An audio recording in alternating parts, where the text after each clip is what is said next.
So, welcome to our feed spoilers. I really liked the book. I did too, and I think I liked it mostly because it was something different.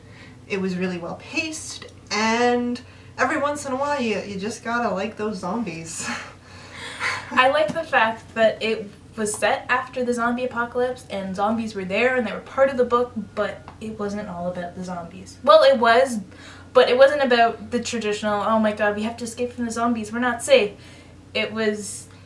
The zombie apocalypse has happened, the world has fallen apart, it's rebuilt itself, and now you have this extremely fascinating cult of celebrity. And the fact that we gotta live normal, but there are zombies out there, so your privacy is completely gone. And so, like, bloggers and things become your new celebrities, and you're watching them 24/7. Because this is your connection to the outside world. You don't go outside anymore. You're lucky if somebody shows up for a political rally or anything. It's like a miracle. So basically you're following these two characters and their tech guru, and they're going around on this political campaign and everything's all hunky-dory, and it's a big deal because they've just gotten enough followers and popularity that they can branch off and have their own website. And so they're giving information that nobody has ever had before. This is the first time there's ever been bloggers involved in politics, because even though it's so important to society, it's still kind of looked down upon. So all the old people are just like, oh, bloggers, no, no, no, no, no. And I think it's, the guy's counsel is like, oh, you have to be careful with what you tell them because, you know... They have no filter on their mouths. They'll just put out everything and they want a good scoop and that's it. But the new senator has grown up with bloggers and they were like his kind of like main source of information growing up. So he's like, no, we're putting these people on, and he's personally selected Georgia and Sean. And it works in the fact because Georgia is like, she is hardball, like they're like, she will say the truth, only the truth, nothing but the truth, so help her God. And it gets her killed. Oh yeah. We couldn't really mention that in the review because that's like the big, like, this book, it has tension through it, but you've never, it's not very noticeable. It's just kind of there, and like every time there's a zombie attack or whatever, you're like, oh, this is normal, build up the tension to a jump scare, just like in a movie. But you don't realize that there's this overall, like, political conspiracy slowly running through, because it slowly becomes more and more clear that somebody's actually trying to assassinate the presidential candidate, and it's not just like, oh, look, they're zombies. So, George's death. Now, I have one issue with this, and I think I told you about it originally. Basically, all shit has started to fly, and our characters are running, and the senator is like, oh, I don't want to talk to you guys anymore because you've insulted me, na na na na na. The guy who I'm working with totally isn't a bad guy, na na na na na. Super obvious. And so they're running, and there's a zombie outbreak, and oh, we gotta get to the van because that's where all our information is. And then, you know, George is saying, oh, I'm running to the van, and oh, what a moment for a mosquito to bite me. And you're sitting there like, okay, that's not obvious. That's clearly not a mosquito bite. Like, who notices a mosquito bite?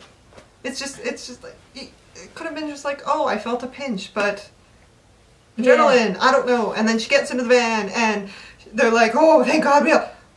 Oh, shit. When she could have been like, oh, a piece of shrapnel hit me, or anything else but a mosquito bite.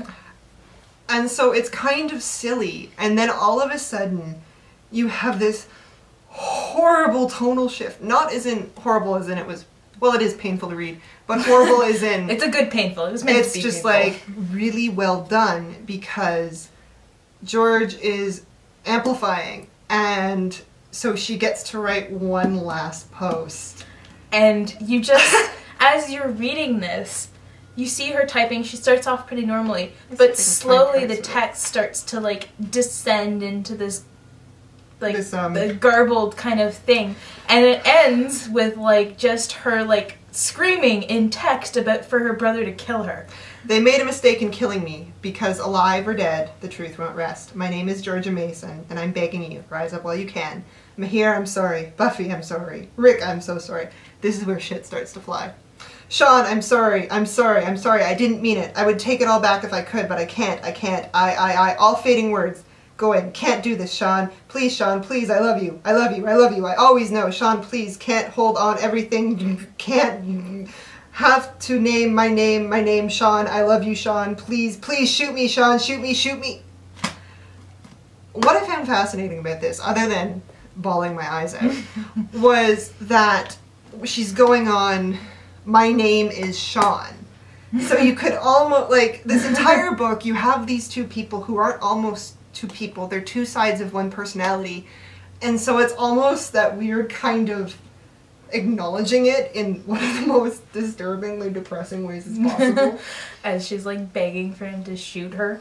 And of course, they don't do well separated. So now, since it's a trilogy, you have to go on with this book just with Sean's perspective. So I've read the rest of it, but at the end of this book I was wondering if Sean could actually carry the rest of the novel, or the rest of the series, because Sean pretty much sits in the back seat for this novel. He kind of does what Georgia says. He's like there for her, but he doesn't really give you any opinions, and he just kind of does whatever she needs him to do. And, like, I've started the second book, and so I'm just kind of at the point where he's like, yeah, you know, I got into blogging because she wanted to do it, and we do everything together, and I did it because it would make her happy, and I found out I was really good at it. So now you're kind of almost getting his story from the first one at the same time. But one thing interesting I found was how she wrote an alternate ending. And in the alternate ending, it's Sean who gets the dart of zombification, not Georgia, and how just, I would just... how Georgia can't handle losing Sean, so she breaks down and commits suicide, whereas Sean just kind of carries on like a zombie! And he deals with things because he realizes that there was a conspiracy behind Tate, but had she gotten the same speech, she would have just taken it at face value, which I find kind of weird. Yeah, personally, I had a hard time with that too. But supposedly she takes it at face value and kills herself a few weeks later. It's the whole that there's black and white and how she only sees in black and white. But I would have a hard, like, for me, it would have made more sense if Sean was the one who committed suicide because he's so impulsive. Yeah, and she's a news person, right? She digs into the truth, right? Like she likes to back up her sources in that. So why would she just believe him like face? So stuff to discuss in comments, I guess. But that didn't happen, so we're good. We can move on. So other things, I liked the random rules of zombification. I liked the fact that everybody was already carrying the virus, and that I liked that it was very rare, but every once in a while someone could just start amplifying, like just like, oh, talking, how was your day? Oh, great. Like that made me happy. I liked the 40-pound rule. Yeah, so any animal over 40 pounds can turn into a zombie. So you have zombie bear, you have zombie deer, you have... I like zombie deer. That's just kind of fun for me. Zombie dogs. So but cats. Cats are okay because they're tiny. Just not mountain lions. They're not mountain lions. I don't like mountain lions. I don't think they like you either. See, burned.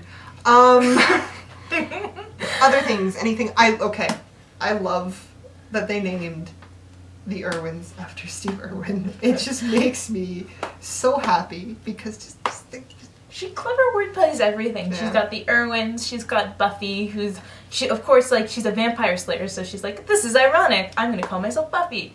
It was kind of cute, right? Like, and then, yeah, you have Georgia and Sean, and those have become big names. George Romero is like Jesus in this world, basically, because he knew. He's like the prophet. Everything that he said. And I like how they say about how some of the stuff people learn from movies definitely help them survive. And other stuff was stupid. Like guns were bad or something? Or the whole... Or no, machetes and like... anything that close range kind of... They go on a rant about how, you know, there are videos online of people going out with, like, their katana and, like, crazy, awesome fighting scenes with zombies, but then, you know, you go home and you're, like, chilling with your friends and you're cleaning your katana blade and you accidentally nick yourself and Zombification. Or, you know, blood spatter and all that, so suddenly you're covered in infectious disease versus just bam bam and nothing. Yeah, so it's a really well put together world. It is. And you can tell she thought a lot about it. She did tons of research, and it shows throughout the rest of the series. Last thing I want to touch on is our good old buddy, the Senator. Oh, yeah. I liked him, but I had a few issues with him because he was too perfect. Like, you're reading this book and you're just like, okay, I would understand if his counsel is going on about, okay, we don't want these bloggers following you because they're going to say everything. So he has a sketchy past. Sweet. That's going to come to light at some point. We're going to learn that, I don't know, he shot someone, or I don't know. He was a serial killer before I don't know. Something. But you're going through and he's like, oh yeah, you're so awesome. Oh, everything you're doing is right. And so you're just waiting for this, and you're waiting for some, like, big reveal. And it never comes because he's awesome. He is the first completely trusted politician. I guess the major fault is he trusts the crazy guy, Tate. Yeah, he's too trusting. That's it. He's too perfect. He just trusts everyone. And I don't want to spoil anything, so I'm not really. Okay, so final thoughts? It's definitely excellent. If you're going through a zombie binge and you want a zombie novel, pick it up. You won't regret it. It's fun. It's clever.